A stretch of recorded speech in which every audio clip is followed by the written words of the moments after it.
If you don't know your purpose, discover it now is a chapter. The title.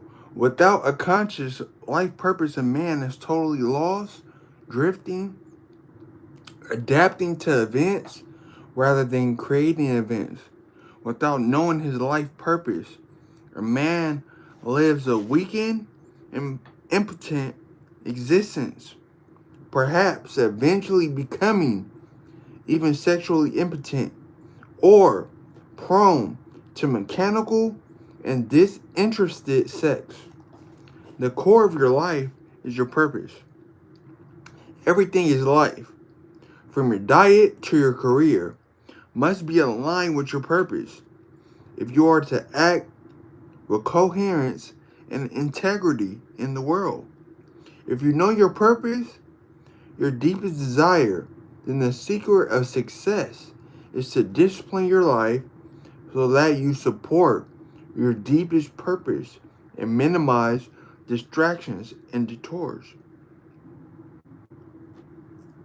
But if you don't know your deepest desire, then you can't align your life to it. Everything in your life is disassociated from your core. You go to work, but since it's not connected to your deepest purpose, it is just a job, a way to earn money. You go through your daily round with your family and friends, but each moment is just another in a long string of moments, going nowhere, not inherently profound. Disconnected from your core, you feel weak. This empty feeling will undermine not only your erection in the world, but your erection with your woman too. However, when you know your true purpose, which is your core desire in life, each moment can become a full expression of your core desire.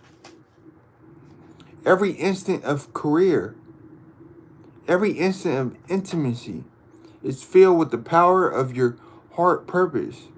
You are no longer just going through the motions at work and with your woman, but you are living the truth of your life and giving the gifts of your love, moment by moment. Such a life is complete until itself in every instant. The superior man is not seeking for fulfillment through work and women because he is already full. For him, work and intimacy are opportunity to give his gifts and be vanished in the bliss of the giving. Chapter 12. Be willing to change everything in your life. A man must be prepared to give 100% to his purpose, fulfill his karma or dissolve it, and then let go of that specific form of living. He must be capable of not knowing what to do with life, entering a period of unknownness and waiting for a vision or a new form of purpose to emerge. These cycles of strong specific action, followed by periods of not knowing what the hell is going on, are natural for a man who is shedding layers of karma in his realization into truth. As you open yourself to living at your edge, your deepest purpose will slowly begin to make itself known. In the meantime, you will experience layer after layer of purposes, each one getting closer and closer to the fullness of your deepest purpose. It is as if your deepest purpose is at the center of your being, and it is surrounded by layers of concentric circles, each circle being a lesser purpose. Your life consists of penetrating each circle from the outside toward the center. The outer purposes are often the purposes you have inherited or learned from your parents and your childhood experiences. Perhaps your father was a fireman, so you wanted to be a fireman. Or in reaction to him, you decided to be an arsonist. In any case, the outer circles, the purposes you often apply yourself to early in life, are most likely only distant approximations of your deepest purpose.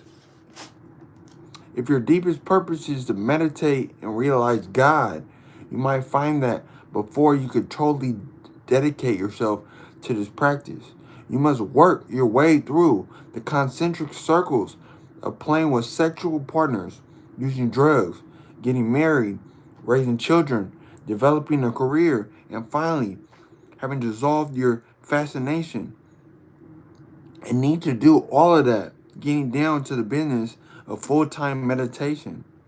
As you dissolve each layer and move toward the center, you will more and more be living from your deepest purposes. And then your deepest heart purpose, whatever that is in every moment. However, you probably are not living your deepest purpose yet. You probably need to burn off the karma or fulfill the need of the present purpose by which you are fascinated and distracted. It's easy to feel disappointed in life. Success is never as fulfilling as you think it is going to be. But there is a reason for this. Successfully competing at lesser purpose doesn't feel very good for very long because it is simply preparation for advancing toward a greater embodiment of your deepest purpose. Each purpose, each mission is meant to be fully lived to the point where it becomes empty, boring, and useless. Then it should be discarded. This is a sign of growth, and you may mistake it for a sign of failure. For instance, you may take on a business project, work at it for some several years, and then suddenly find yourself totally disinterested. You know that if you stayed where it was going to be for another few years, you would reap much greater financial reward than if you left the project now. But the project no longer calls you. You no longer feel interested in the project. You have developed skills over the last few years working on the project, but it hasn't yet come to fruition. You may wonder, now that you have the skills, should you stick with it and bring the project to fruition, even though the work feels empty to you? Well, maybe you should stick with it. Maybe you are bailing out too soon, afraid of success or failure, or just too late to preserve. This is one possibility. Ask your close man friends if they feel you are simply losing steam, wimping out, or afraid to bring your project to completion. If they feel you are bailing out too soon, stick with it. However, there is also the possibility that you have completed your karma in the area. It is possible that this was one layer of purpose, which you now have fulfilled on the way to another layer of purpose, closer to your deepest purpose. Among the signs of fulfilling or completing a layer of purpose are these. 1. You suddenly have no interest whatsoever in a project or mission that just previously motivated you highly. 2. You feel surprisingly free of any regrets whatsoever for starting the project or for ending it. 3. Even though you may not have the slightest idea of what you're going to do next, you feel clear, unconfused, and especially unburdened. 4. You feel an increase in energy at the prospect of seizing your involvement with the project. 5. The project seems almost silly, like collecting shoelaces or wallpapering your house with gas station receipts. Sure, you could do it, but why would you want to? If you're experiencing these signs, it is probably time to stop working on this project. You must end your involvement impeccably. However, making sure there are no loose ends and that you do not burden anybody's life by stopping your involvement. That might take some time, but it is important that this layer of your purpose ends cleanly and does not create any new karma or obligation that will burden you or others in the future. The next layer of your unfolding purpose may make itself clear immediately. More often, however, it does not. After completing one layer of purpose, you might not know what to do with your life. You know that The old project is over for you, but you are not sure of what is next. At this point, you must wait for a vision. There is no way to rush this process. You may need to get an intermediary job to hold you over until the next layer of purpose makes itself clear. Or perhaps you have enough money to simply wait. But in any case, it is important to open yourself to a vision of what is next. You, you stay open to a vision of your deepest purpose by not filling your time with distractions. Don't watch TV or play computer games. Don't go out drinking beer with your friends every night or start dating a bunch of women. Simply wait. You may wish to go on a retreat or a remote area and be by yourself. Whatever it is decide you do, consciously keep yourself open and available to receiving a vision of what is next. It will come. When it comes, it usually won't be a detailed vision. You will probably have a sense of what direction to move in, but the practical steps might not take themselves clear. When the impulse begins to rise, act on it. Don't wait for the details. Learn by trial and error what is you are to do. For instance, perhaps you were a stockbroker and then finish the particular layer of purpose. You saved up some money, so now you are waiting for a vision of your next layer. After 3 weeks of going crazy, not knowing what you're going to do with your life, you begin to feel that you want to work with people. You begin to fantasize about using your financial skills to help people set up their own businesses. You have a few friends who have great intentions to save the world, but they are lazy and lousy businessmen and can't seem to get off the ground. So you call them and offer your help. As you help them, you continually feel that it is your purpose.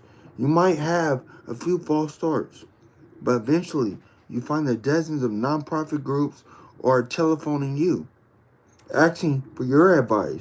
It feels as if the universe is supporting you in this direction.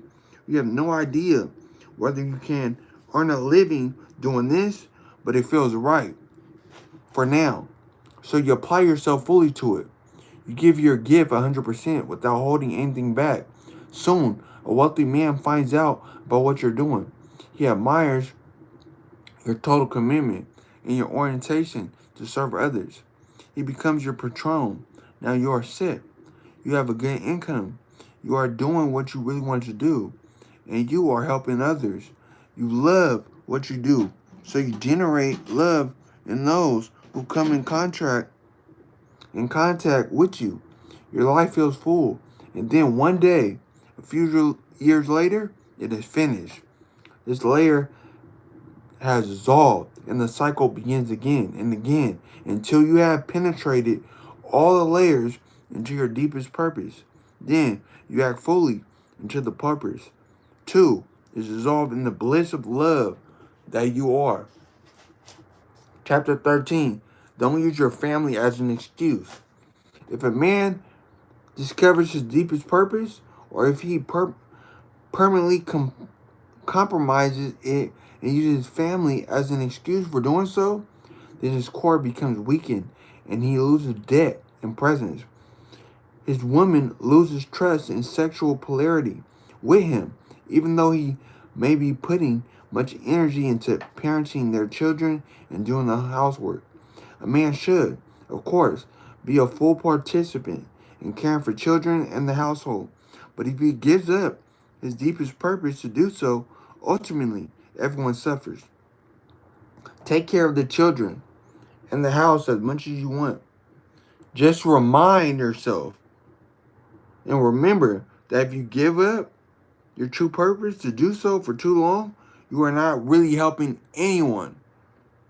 Parenting child as well as any responsible commitment and love requires that you transcend your own personal preferences for the sake of the larger commitment, for the sake of service and love. This is a natural part of being a householder. However, you cannot understand your deepest purpose to do so, or else you will feel frustrated, eventually resigning yourself to a lesser life than you know you are capable of living. This self resignation will communicate itself to your woman and your children. They will feel your weakness. Your woman will begin to take charge more than what she really wants, since you are clearly not capable of taking charge yourself, and someone has to do it. Your children will challenge your capacity to discipline them, since you could feel your own lack of authentic self-discipline. Try as you might. Once you have navigated your own deep purpose, your household will become a place where everybody tests your capacity to stand your ground, and you will lose. Obviously, as a father or a householder, you will want to give your love, skill, energy, and time to your family. It will be a joy and will also be a necessity. However, the motive to dedicate life and time to household may or may not be symmetrical between partners, and this should be an ongoing discovery for each couple. This motive may change over time for both men and women as their lives grow through different stages. The priority of the feminine in men and women is the flow of love in a relationship. The priority of the masculine in men and women is a mission which leads to freedom.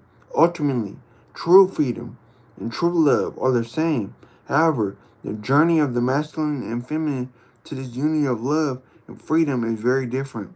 If your woman has a more feminine essence than you, or if she is in a more feminine phase of life than you, then her priority will be the flow of her love in her life.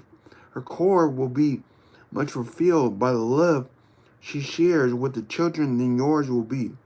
You will also feel great fulfillment sharing love with your children. But if you have a masculine core, or if you are in a masculine phase of your life, this fulfillment will not teach your deepest parts in the same way. Even if you love your children every bit as much as your woman does, your relationship with them will only be a part of your deepest life purpose. What is your deepest life purpose? For some men, their deepest life purpose is their family. If you are one of them, or one of these men, then you probably aren't concerned about the issue of whether or not you are using your family as an excuse. Many men, however, regardless of how much they love their family, also feel a deeper calling. If they do not live true to this calling, then their core weakness, even if they genuinely love and desire to serve their family. When you show your direction and are living it fully, your core is alive and strong. Your children will naturally feel this. They will respond to your clarity and presence differently than they will respond to your ambiguity and ambiguity that results from having to toward from your deepest purpose because you think it's right or fair. Then you spend time with them.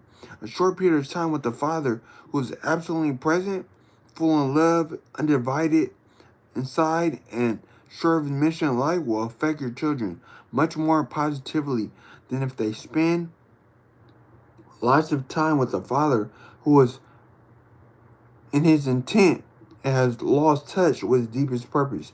No matter how much he loves the children, children learn most from their parents